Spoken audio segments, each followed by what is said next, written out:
નમસ્કાર, CB24 news સાથે હું રેશમા આપનું સ્વાગત કરું છું.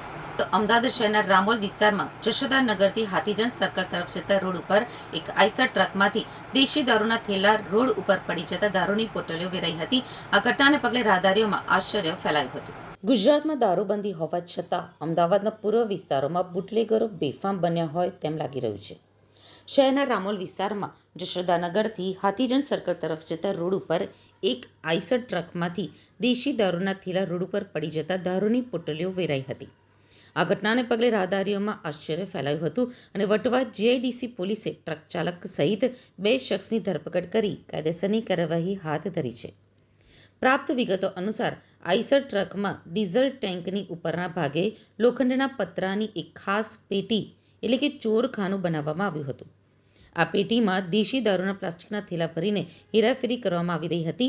મુસાફરી દરમિયાન આ પેટીમાંથી 2 થી 3 થેલા અચાનક જ રોડ ઉપર નીચે પડી ગયા હતા.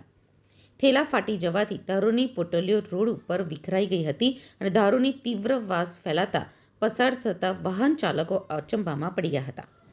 વટવા GIDC પોલીસે તાત્કાલિક સ્થળ ઉપર પહોંચી તપાસ કરતા ટ્રકમાંથી વધુ 2 દારૂના થેલા પણ મળી આવ્યા હતા. પોલીસે સાદિક મિયા મલિક અને ગણપતભાઈ તળપદાને ઝડપી પાડ્યા હતા. આરોપીની પૂછપરછમાં જાણવા મળ્યું છે કે ખેડાના ચલાલી ગામમાં રહેતા કનુભાઈ તળપદાએ દેશી દારૂ ભરી આપ્યો હતો અને અસારવા વિસ્તારમાં સિવિલ હોસ્પિટલ પાસે રહેતા ધર્મેશભાઈએ એ જથ્થો મંગાવ્યો હતો.